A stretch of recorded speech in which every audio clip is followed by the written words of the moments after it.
জান আমি প্রেগনেন্ট। কিন্তু তুমি প্রেগনেন্ট কেমনে এটাই তো বুঝতেছি না। রিলেশন 2 মাস হয়েছে মাত্র, আমি তোমার সাথে এমন কিছুই করি নাই যার জন্য তুমি প্রেগনেন্ট হবা। এর জন্য দায়ী কে আমার জানতে হবে না? 2 মাস আগে আমার কাজিনের বিয়ে ছিল বগুড়াতে।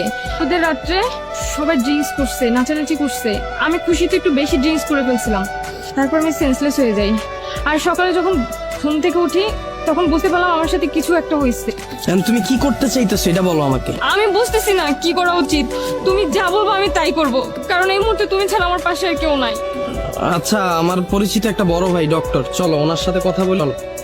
দাঁড়াও, তার আগে তুমি আমাকে বলো তুমি আমার সাথে ব্রেকআপ করবে না। ভালোবাসা মানে কি জানো তুমি? এদিন তোমাকে আমি প্রথম দেখছিলাম, ওই দিন তোমাকে ভালো লাগছিল। তখন তোমার সাথে মিশছি, তারপর তোমাকে আরো বেশি ভালো লাগছিল।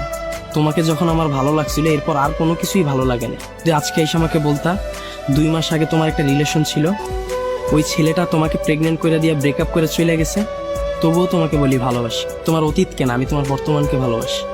চলো ডক্টরের কাছে চলো। এমন না, আসলে আমি প্রেগনেন্ট না। আমার ভুলে গেছে, আমাকে তুমি ক্ষমা করে দাও। আচ্ছা দোস্ত, তুই যে মুন্নারে এত পাগলের মতো ভালোবাসিস, তুই কি শিওর হয় তোরে ভালোবাসে? কেন? আরে হয়তো তোরে ভালো নাও বাসতে পারে। আজকালকার পোলারা তাদের সত্যি সত্যি ভালোবাসে না, যা করে সব টাইম পাস। দেখ, উল্টাপাল্টা কথাই কবি না।